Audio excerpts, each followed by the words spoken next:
Ya, terkait dengan megatrust, megatrust itu adalah sebenarnya zona subduksi yang ada di lautan di sebelah barat Pulau Sumatera yang memanjang cukup jauh sebenarnya ya. Kalau terkait dengan Sumatera sendiri mungkin dari dari daerah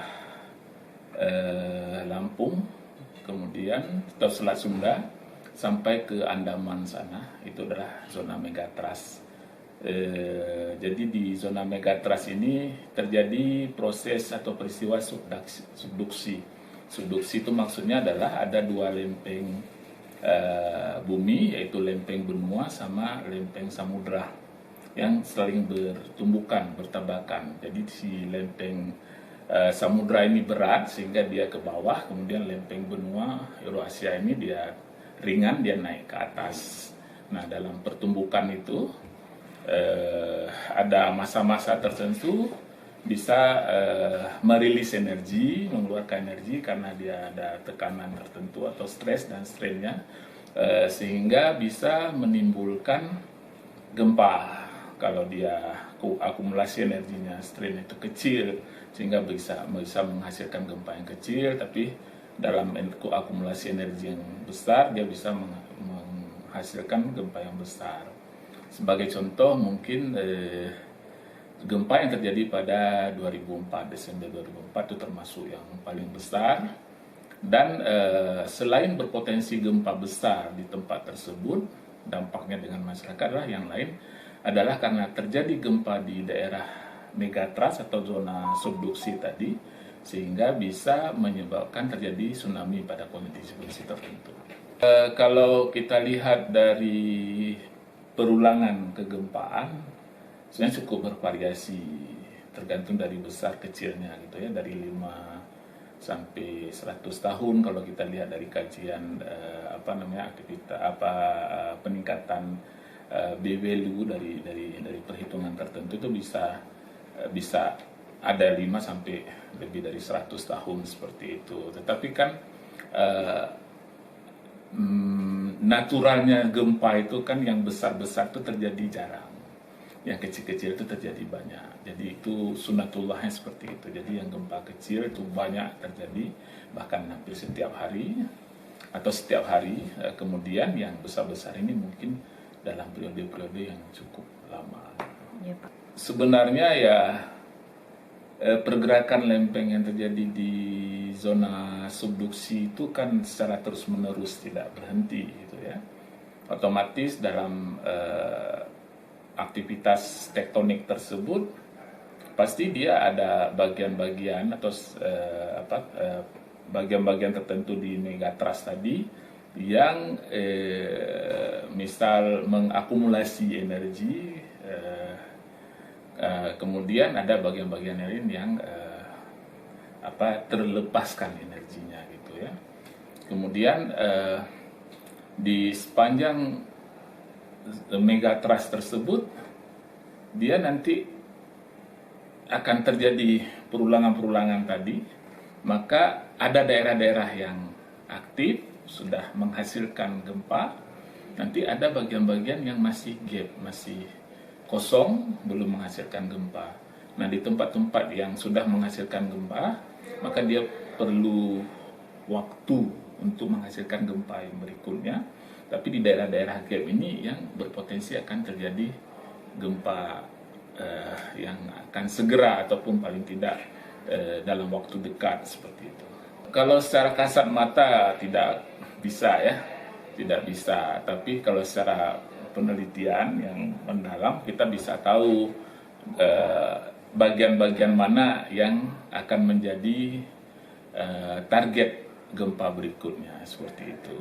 Tetapi kalau secara alami saja, kalau di bagian itu sudah pernah terjadi, berarti dia akan lebih lama lagi terjadi. Di bagian-bagian yang belum terjadi, berarti akan terjadi. Mungkin di situ. Kalau kita mungkin melihat sejarah kegempaan di suatu daerah, yang daerahnya sering terjadi gempa-gempa, maka kalau daerah itu sudah lama tidak terjadi gempa, berarti akan berpotensi seperti itu. Kita lihat dulu dampaknya dengan di mana posisi lokasi peristiwa gempanya, kejadian gempanya. Kalau dia berada di daratan, maka itu kan berhubungan langsung dengan pemukiman penduduk ya. Jadi kecil sekalipun gempanya bisa menyebabkan kerusakan pemukiman, infrastruktur, struktur, kemudian juga terhadap korban jiwa sekalipun. Tapi kalau gempanya berada di dasar samudra sana, yaitu di megatrust yang kita bincangkan, maka jika dia sangat besar, mungkin kita bisa berdampak dengan guncangan tersebut terhadap kerusakan bangunan dan lain-lain.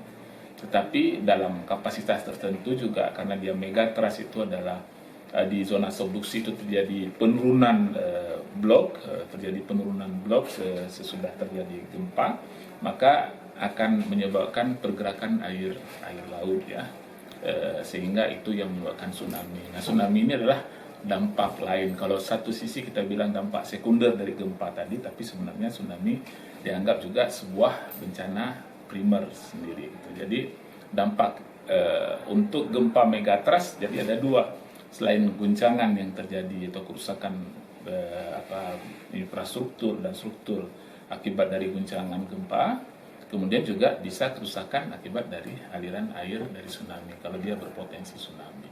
Ini berpotensi besar menimbulkan tsunami, Pak? Iya, dalam dia nanti ada kajian-kajian tertentu, misal di atas skala 7 dia bisa berpotensi seperti itu, tapi itu tidak mutlak seperti itu. Jadi tergantung bagaimana fisik atau geometri dari tempat kejadiannya, gitu. Bisa menimbulkan tsunami atau tidak. Sebenarnya tidak mesti harus dengan megatrust, karena memang orang di Pulau Sumatera ini atau di Aceh ini dia hidup selalu dengan gempa, secara otomatis juga harus siap dengan ancaman-ancaman yang terjadi dari gempa tadi gitu. Nah, berarti hal yang paling penting adalah edukasi kepada masyarakat, bagaimana cara membangun bangunan yang kokoh sehingga tahan dengan gempa, kemudian bagaimana cara mengevakuasi diri dari kejadian gempa, kemudian juga bagaimana mentransfer pengetahuan tersebut kepada orang di sekeliling atau kepada masyarakat. Kalau kita sudah paham, sebenarnya tidak akan ada korban gitu ya, ataupun kalaupun ada korban minim. Sebenarnya yang membunuh itu bukan gempanya, tapi yang membunuh itu adalah struktur yang kita bangun, bangunan yang kita bangun, infrastruktur yang kita bangun, itu yang biasanya runtuh menyebabkan kita menjadi korban seperti itu. Nah, berarti kan antisipasinya itu sebagian besar ada di masyarakat sendiri. Bagaimana mengedukasi sendiri sehingga bersama-sama dengan pemerintah bisa meminimalkan risiko bencana daripada ancaman gempa tadi. Jelajahi cara baru mendapatkan informasi. Download Metro TV Extend sekarang.